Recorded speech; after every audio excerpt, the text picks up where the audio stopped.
차분히 말씀을 좀 묵상하면서 공과 때 배웠던 말씀 어떤 거 배웠는지 한번 잘 생각해 보세요.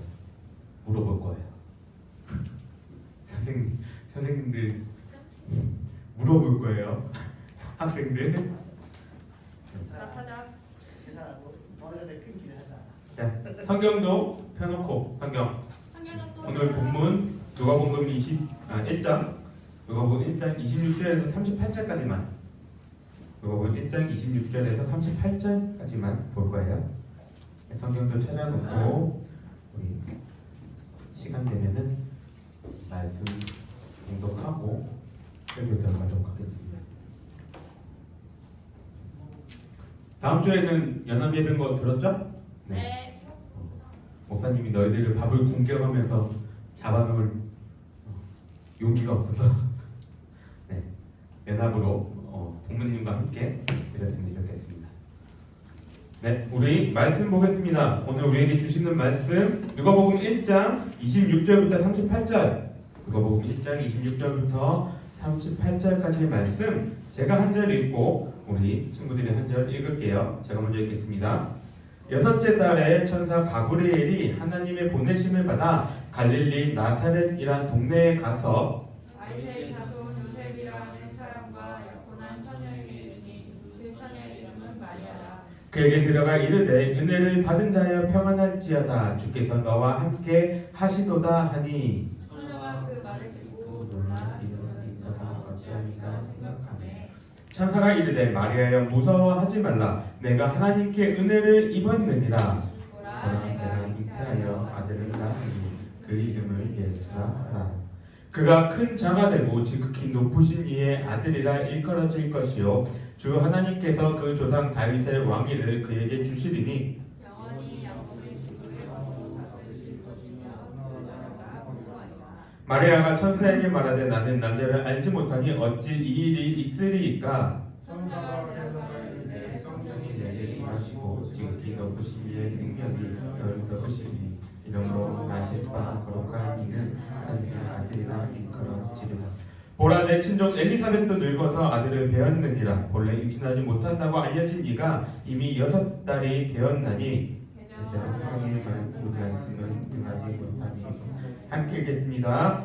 마리아가 이르되 주의 여종이오니 말씀대로 내게 이루어지이다 하매 천사가 떠나가니라. 아멘. 한 주간 잘 지냈어요? 네. 방학인데 뭐들 해요? 요새? 뭐 하면서 지내요? 우리 아이들은 저번 주에 특세라서 그런지 모르겠지만 11시에 일어났는데 10시 반, 11시 이때 일어났는데 우리 친구들은 몇 시에 일어나요? 보통? 희수 몇 시에 일어나요? 8시, 9시? 오, 몇 시에 자요? 12시? 오, 바른 생활 하나인데? 네. 뭐 학원 가요? 아니요.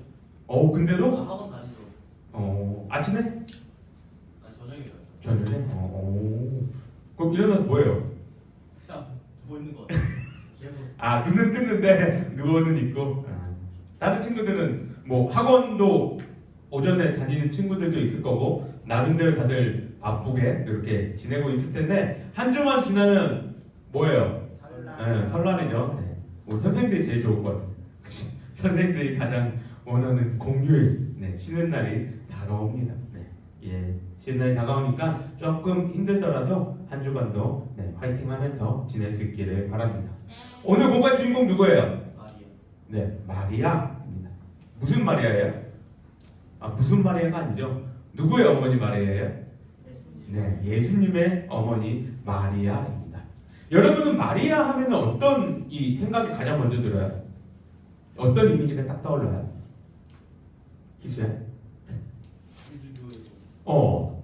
그죠? 천주교하고의 이제 좀 그 연관성 이렇기 때문에 그래서 이미지가 좀 어때요? 여러분에게 아무 생각이 없어요?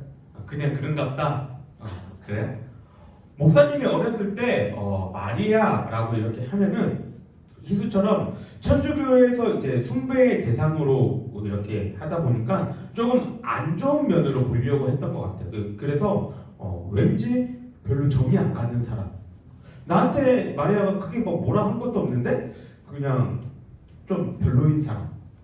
그런 느낌을 많이 받았습니다. 근데 이거는 마리아 잘못이에요? 아니요. 마리아가 마리아가 야 나 예수님의 엄마야 니네 나한테 그러면 안 되지 이렇게 하지 않았잖아요, 그죠? 그냥 그녀를 숭배하고 있는 이 천주교의 그 교리와 그거의 잘못으로 인한 거잖아요. 마리아는 아무 잘못이 없거든요. 천주교가 자기네들이 내세우는 그 교리 가운데에 그거의 하나의 희생양일 뿐인 거죠. 말 나온 김에 천주교 교리에 대해서 잠깐 설명하자면 거기에서 구원에 대한 거는 이거예요. 우리는 어떻게 구원을 얻는다고 얘기를 해요? 예수님을 믿으면 구원을 얻는다라고 이야기를 합니다. 다른 조건들이 붙나요? 우리에게는 다른 조건들이 없어요. 예수님 믿으면 구원을 얻는다. 그게 우리가 이야기하는 구원에 대한 것입니다. 근데 천주교는 여기 그건 똑같아요. 예수님을 믿으면 구원을 얻는다까지는 똑같아요. 근데 그 뒤에 뭐가 이제 포함이 되냐면 예수님을 믿으면 구원을 얻는데 그 가운데서 우리가 이 땅에 살면서 공로를 쌓아야 된다라고 얘기를 해요. 그래서 그 공로가 자신이 쌓아야 되는 그 일정 수준의 공로가 있는데 그거를 채우지 못하면 어디로 가요? 바로 어디 간다고 이야기해요? 연옥이라는 데를 간다고 이야기합니다. 우리는 연옥을 인정하나요? 그죠? 우리는 연옥을 인정하지 않아요. 연옥은 되게 이상한 곳이거든요. 천국도 아니고 지옥도 아니에요. 그러니까 중간 단계에 있는 곳인데 거기에 머물러 있다가 공로가 쌓이면 천국으로 가는 거고 아니면 지옥으로 간다고 이야기를 합니다. 그래서 이 공로를 쌓거나 그 연옥에서 시간을 보내야 되는데 공로를 한 방에 팍팍팍 쌓아갈 수 있는 것들이 몇 가지 천주교에서 제시하는 것이 있는데 그 중에 한 가지가 바로 12사도나 아니면 자신들이 성인이라고 인정한 사람들에게 기도를 하면 공로가 쌓여진다고 이야기를 합니다. 마치 요새 나오는 게임 중에서 그런 게임들이 있어요. 내가 어떤 캐릭터를 하나 키워요. 그래서 그게 그 게임에서 최고 레벨에 도달을 합니다. 그러면은 경험치는 계속 얻을 거잖아요. 그거를 모아놨다가 내가 또 다른 새로운 캐릭터를 키울 때 얘한테 주는 거예요. 그래서 얘는 한 번에 남들은 열심히 1시간, 2시간 막 10시간 해서 최고 레벨에 도달했는데 얘는 1시간 만에 최고 레벨에 도달해버리는 그러한 시스템으로 이렇게 돌아가는 거예요. 천주교도 마찬가지예요. 성인들의 그 공로를 우리가 받아서 우리가 연옥에서 조금 더 빨리 천국으로 갈 수 있다라고 얘기하는 게 천주교의 교리입니다. 그래서 천주교를 보면은 거의 365일 가운데 365일 매일 성인이 지정되어 있어요. 그 오늘은 뭐 매달 며칠은 누구의 날, 뭐 성 마태의 날, 성 누가의 날, 뭐 누구의 날, 뭐 이런 것들이 거의 매일 지정되어 있습니다. 그래서 그들에게 기도를 하고 이렇게 그 공로를 얻기를 원한다는 것이죠. 그러니까 그들에게 있어서 예수님은 어쨌든 신의 아들이고 그분이 하나님이시니까 예수님은 어나더 레벨로 분류하고 그 다음에 레벨이 높은 사람이 누가 될까요? 내가 생각지도 못한 인물이 교황도 맞아요. 네, 교황과 더불어 할 수 있는 사람. 제자들. 예수님 제자들. 이 아니에요. 친구. 아니에요. 마리아. 그렇죠. 오늘 우리가 누구에게 얘기해? 마리아가 그러니까 자신들한테 숭배의 대상인 거예요. 그러니까 마리아를 향해서 기도를 하고 마리아에게 마리아도 우리를 위해서 중보해 줄 수도 있다라고 천주교는 이야기를 합니다. 그래서 이런 것들 때문에 루터나 칼빈이나 아니야 그거 아니야. 성경에 어디에 공로를 쌓아야지 연옥에서 천국으로 갈 수 있다고 되어 있어? 로마서의 말씀은 그게 아니야 라고 얘기를 해서 나온 것이 바로 종교개혁이고 우리가 그 종교개혁의 그 후손인 개신교라고 이야기를 합니다. 그러니까 많은 사람들이 개신교의 입장에서는 마리아가 썩 이뻐 보이지 않아요. 마리아 그녀가 뭐 잘못한 것도 없지만 천주교에서 숭배를 하고 있다는 그 자체가 별로 마음에 들지는 않는다는 거예요. 그런데 오늘 우리가 무엇에 대해서 이제 살펴보려고 하냐면 이러한 생각들 앞에 있는 그 마리아의 그 한 사람이라는 마리아라는 인물의 덕지덕지 붙어져 있는 이런 것들 다 떼버리고 마리아라는 이 여인에 대해서만 한번 생각해 보려고 합니다. 우리가 마리아라는 이 여인을 잘 어떻게 이해하면 되는지에 대해서 잘 이야기하고 있는 것이 바로 목사님 생각했던 오늘 본문인 것 같아요. 내용을 이렇게 하나씩 살펴보면서 이 말씀을 통해서 하나님은 우리에게 무엇을 말씀하고 계신지, 그리고 우리는 마리아를 통해서 무엇을 교훈 삼을 수 있는지 한번 생각해 보도록 하겠습니다. 우리가 보통 책을 읽거나 글을 읽거나 만화책을 보거나 영화를 보더라도 그 흐름이란 게 있어요. 그죠? 그 보통 어떠한 흐름으로 이제 글들이 구성이 돼요? 세 단계로 나누면? 그쵸? 자신 있게 얘기해요. 서론, 본론, 결론. 그렇죠. 서론, 본론, 결론. 네. 서론, 본론, 결론. 보통 대부분의 글들이 이렇게 진행이 됩니다. 서론에서는 보통 뭘 얘기해요? 오프닝이라는 이곳에서 뭘 얘기해요?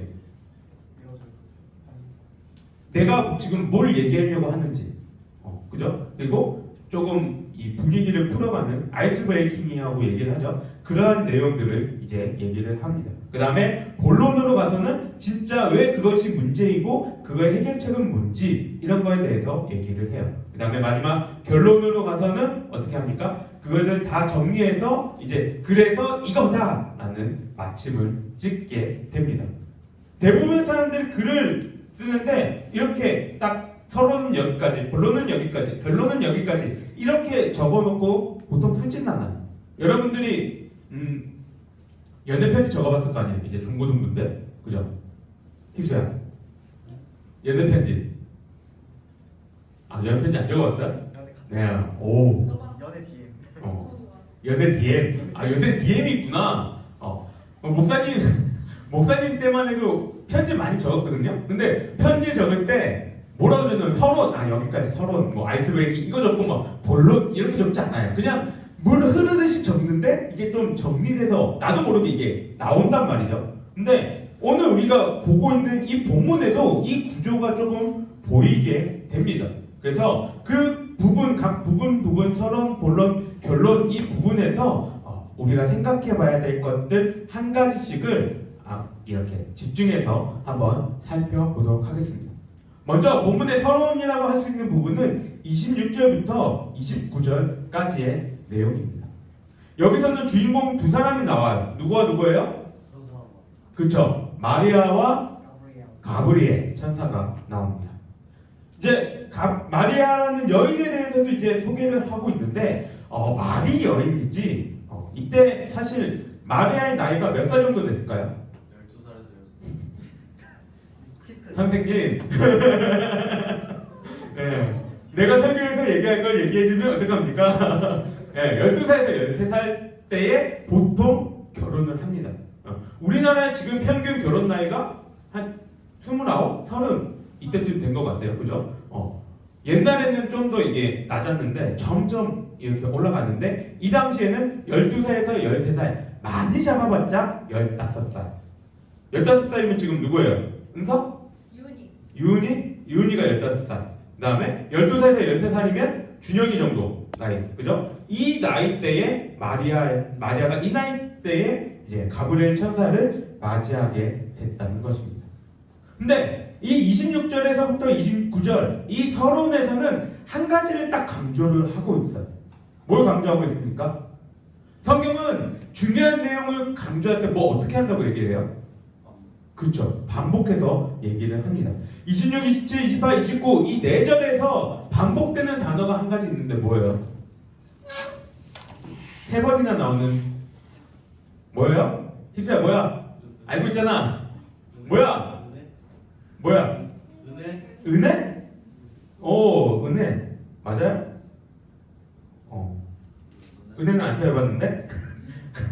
그것도 물론 맞지만 그거 말고 또 한 가지 강조되는 게 있어요. 찬양. 그쵸? 처녀라는 사실이 강조됩니다. 왜 이렇게 처녀라는 걸 강조할까요?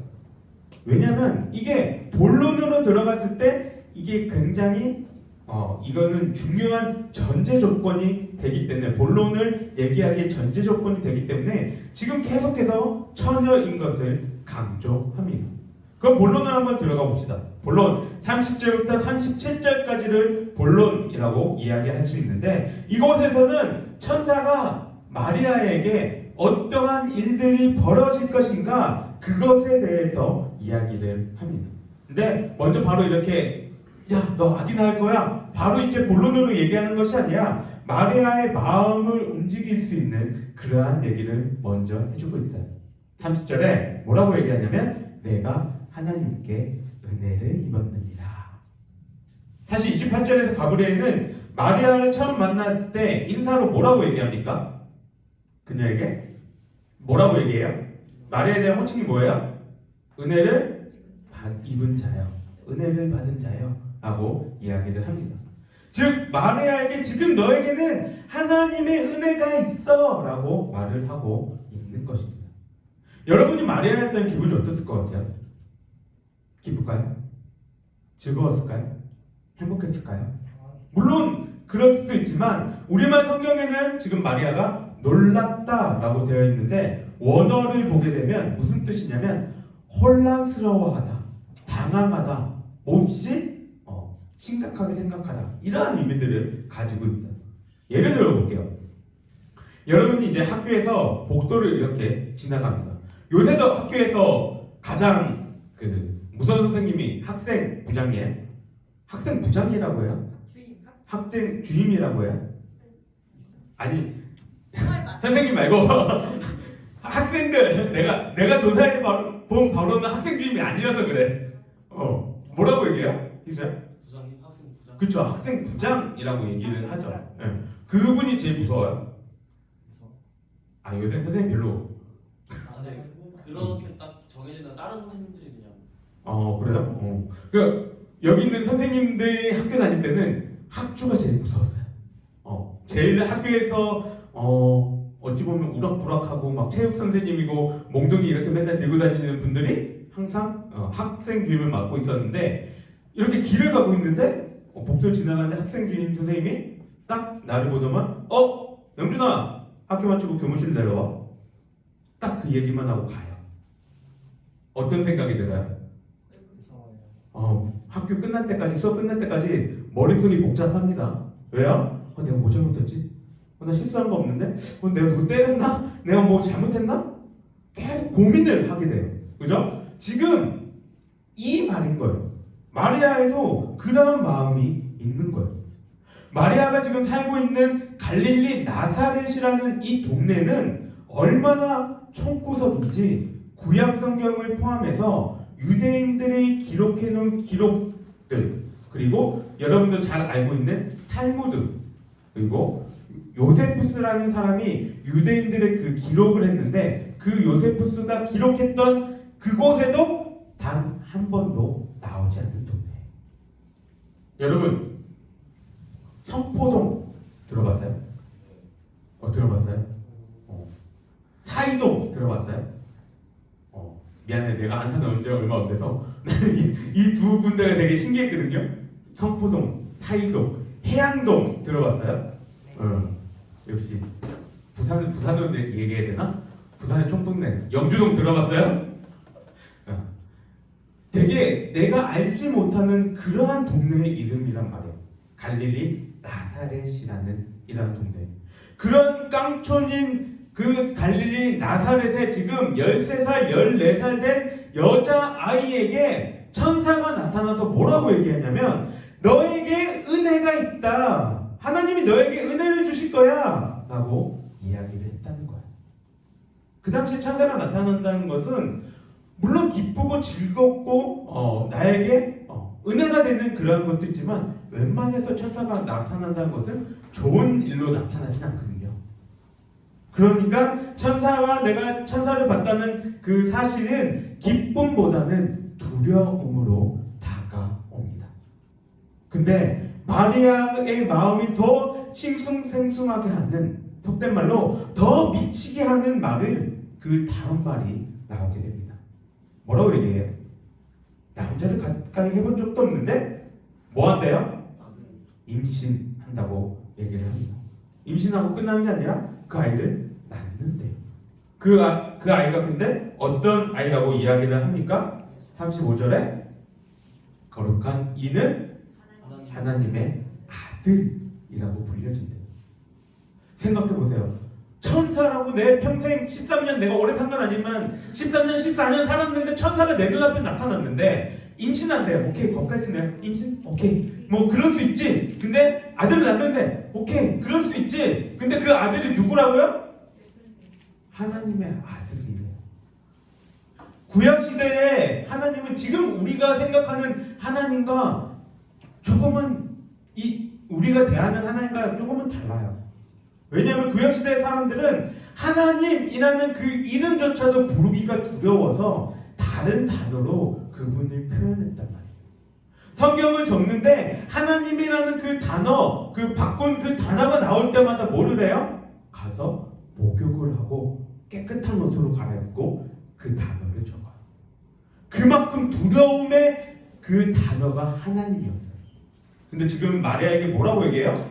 그 하나님의 아들을 낳을 거라고 이야기를 하고 있는 거예요. 남자를 알지 못하는 내가 임신을 하게 된다는 것도, 아기를 낳는다는 것도, 그 아이가 하나님의 아들이라는 그 사실도 마리아는 믿을 수 있었을까요? 나에게 태어난다는 그 사실에 대해서 믿기 힘들었을 거예요. 우리는 불가능한 이러한 일들이 이루어지는 것을 뭐라고 얘기하나요? 기적이라고 이야기를 합니다. 기적! 여기서 우리가 보고자 하는 기적은 몇 번이에요? 4번. 그렇죠. 4번. 신에 의하여 행해졌다고 믿어지는 불가사의한 현상. 여러분들의 삶에서 이런 기적과 같은 일이 있었나요? 딴 교회 다니지 않는 다른 친구들한테 얘기하면 아유 뻥치고 있네 라고 할 만큼 그러한 기적 같은 일들이 있었나요? 목사님이 오래 산 건 아니지만 목사님이 살아온 40여 년의 삶 동안에 이런 기적 같은 일들이 몇 번 있었던 것 같아요. 근데 그 중에서 여러분들이 조금 이해하기 쉬울 만한 한 가지 일을 이야기를 해줄게요. 목사님의 아버지는 한 12년 전? 네, 12년 정도 된 것 같아요. 12년 전에 돌아가셨어요. 생전에 이제 당뇨가 있으셔서 당뇨로 인한 합병증, 이 당뇨로 인해서 오는 병들 때문에 이제 돌아가셨습니다. 돌아가시기 한 달 조금 넘게 중환자실에만 계셨어요. 네. 그래서 그 가운데 한 달여 가운데서 한 2, 3주 정도는 의식조차도 없으신 채로 이제 중환자실에 계셨습니다. 목사님한테는 한 명의 형이 있어요.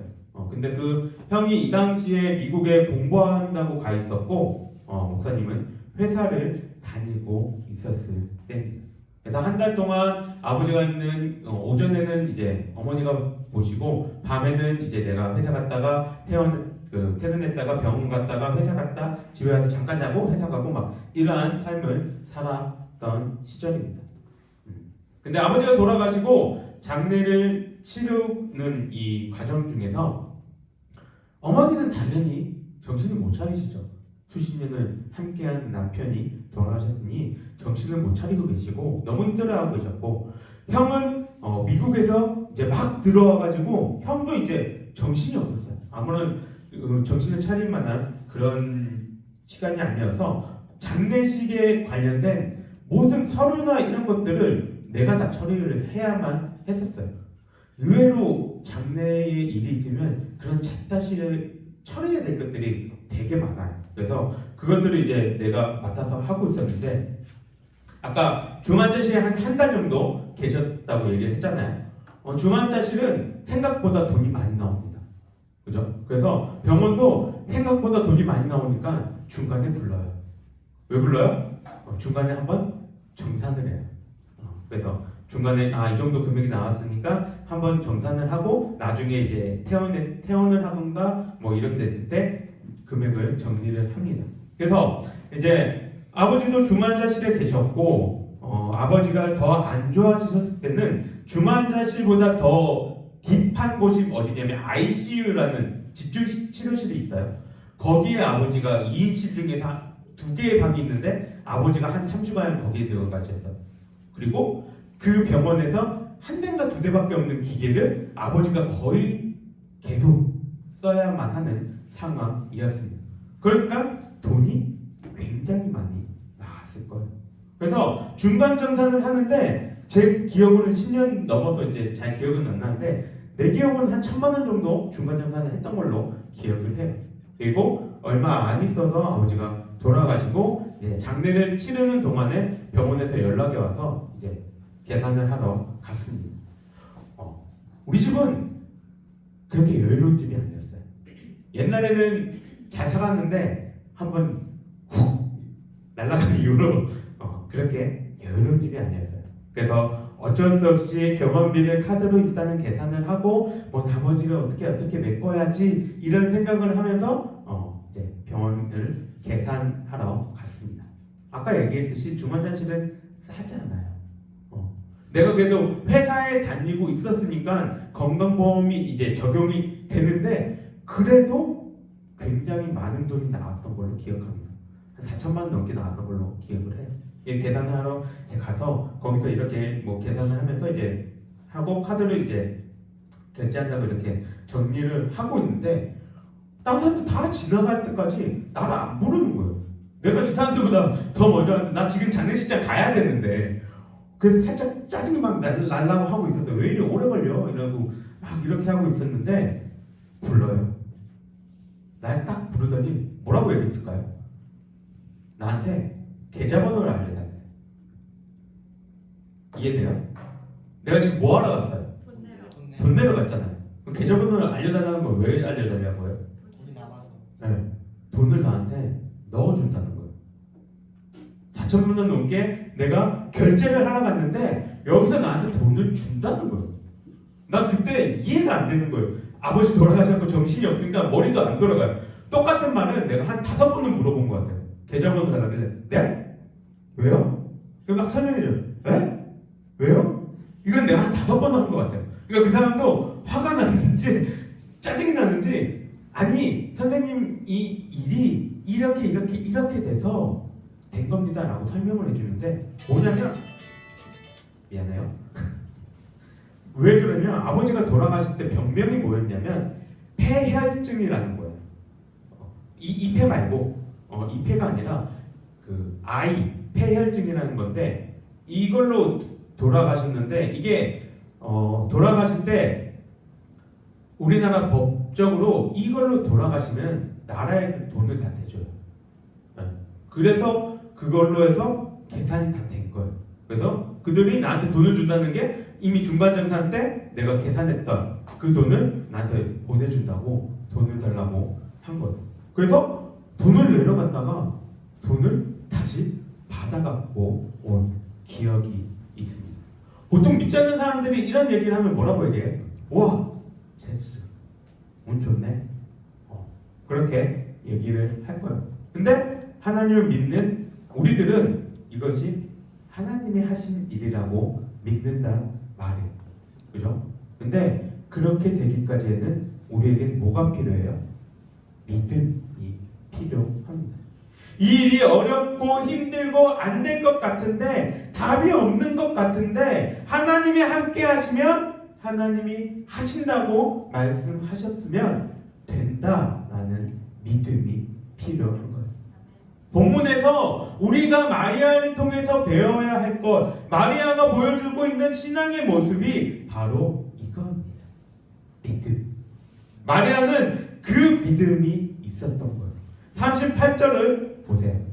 가브리엘 천사가 앞에서 장황하게 설명합니다. 너는 은혜 받았어. 너한테 임신이 될 건데 성령님이 너를 이렇게 감싸시고 존귀한 자의 이름이 너를 그 능력이 너를 덮으실 거야. 그래서 너는 임신이 될 거고 아들을 낳을 건데 그의 이름이 하나님의 아들이고 그 이름을 예수라고 할 건데 이런 장황한 설명들을 하고 있는데 마리아는 뭐라고 얘기합니까? 지금 38절 그 마리아는 뭐라고 이 얘기들에 대해서 반응합니까? 단 한 줄. 주의 여종이오니 말씀대로 내게 이루어지이다. 주의 여종이오니 말씀대로 내게 이루어지리다. 이 고백으로 끝이 납니다. 가브리엘이 목이 터져라고 설명한 게 무색할 만큼 마리아는 너무나도 쿨하게 네, 그렇게 될 것입니다 라고 고백하고 있다는 거예요. 마리아 나이가 몇 살이라고요? 많아봤자 15, 12에서 13살. 그녀가 살던 동네는 어디였다고요? 촌동네 중에 촌동네. 유대 사람들조차도 무시하는 그런 곳. 그곳에 살고 있는 작은 여자아이가 하나님의 말씀에 순종함으로 인해, 그 말씀을 믿음으로 인해 그 몸을 통해서 우리의 구원자여 메시아이신 예수님이 오신 거예요. 이 이야기가 여러분들에게 주는 교훈은 무엇입니까? 여러분들에게 이 이야기가 말하고 있는 것은 뭐예요? 아마 한 가지일 거예요. 마리아와 같은 믿음을 가져라. 어리다고 핑계대지 말고, 집안이나 내 주변의 환경에 대해서 핑계대지 말고, 지금 여러분에게 다가오고 계신 하나님에 대해서 너는 어떠한 믿음을 가질 것인가, 그걸 묻고 계신 거예요. 성경에 단 한 줄이 쓰여 있다고 그 다짐이 별거 아니라고 생각하지 마세요. 많이 들어서 알겠지만 이 당시의 처녀는 임신을 하면 어떻게 돼요? 돌로 쳐서 죽임을 당하던가, 아니면 평생을 홀로 살아가는데 가족들의 명예를 더럽혔다고 온갖 비난과 손가락질과 눈치를 받으며 평생을 살아가야 했습니다. 마리아가 이걸 몰랐을까요? 알았을걸요? 충분히 알고 있었습니다. 그럼에도 불구하고 마리아는 뭐라고 대답합니까? 말씀대로 내게 이루어지이다. 하나님이 하실 그 일에 대해서 믿음으로 받아들였습니다. 우리 친구들, 미안하지만 여러분들이 이제 살아갈 세상은 기독교인들에게 기독교인으로 살아가는 게 쉬운 세상이 아닐 거예요. 세상은 더욱더 기독교인에 대해서 핍박하고 더욱더 눈치 보게 하고 손가락질 당할 겁니다. 여러분, 그걸 무엇으로 이겨낼 거예요? 이걸 이겨낼 수 있는 힘은 믿음밖에 없습니다. 내가 이겨낼 수 없어요. 내 능력으로, 내 힘으로 이러한 것들을 이겨낼 수 없습니다. 왜 연예인들이 악플에 스스로 목숨을 끊습니까? 그들이 못나서? 그들의 멘탈이 약해서? 아니요. 스스로 이겨낼 수 없을 만큼 힘든 일이라서 그래요. 그래서 우리에게는 나 스스로 그거를 해내갈 게 아니라 믿음이 필요해요. 무슨 믿음? 내게 일어난 이 일들을 벌어지도록 허락하신 하나님은 이 일들을 이겨낸 능력도 지혜도 나에게 주실 것이라는 그 믿음, 그것이 필요합니다. 내게 먼저 말해줬으니까 이제 네가 알아서 해. 하나님은 이렇게 말씀하시는 것이 아니라 내가 인도할게. 내가 너와 함께 할게. 너는 나만 믿고 의지하고 따라와. 그걸 믿는 믿음이 필요한 거예요. 우리 친구들의 삶 속에서 마리아와 같이 이루어질 수 없는 일임에도 불구하고 하나님이 하시겠다 말씀하시면 아멘으로 반응하며, 믿음으로 반응하며 살아갈 수 있는 우리 모두가 되기를 주님의 이름으로 간절히 소망합니다. 기도하겠습니다. 사랑의 하나님, 감사합니다. 오늘 마리아의 믿음을 바라보면서 우리 또한 그러한 믿음을 가지고 하나님을 의지하며 살아가기를 원합니다. 우리가 살아갈 그 세상 속에서 하나님이 우리에게 능력을 주시고 힘을 주셔서 기적과도 같은 그러한 일들이 이루어지는 시간들이 될 수 있도록 주님 함께하여 주시고, 우리에게도 주님의 크신 그 은혜와 그 사랑으로 주님을 온전히 믿음에 나아갈 수 있는 시간들을 허락하여 주시옵소서. 여호와는 내게 복을 주시고 너를 지키시기를 원하며, 여호와는 그의 얼굴을 내게 비추사 은혜 베푸시기를 원하며, 여호와는 그 얼굴을 내게로 향하여 드사 평강 주시기를 원하노라. 아멘. 네, 수고하셨습니다.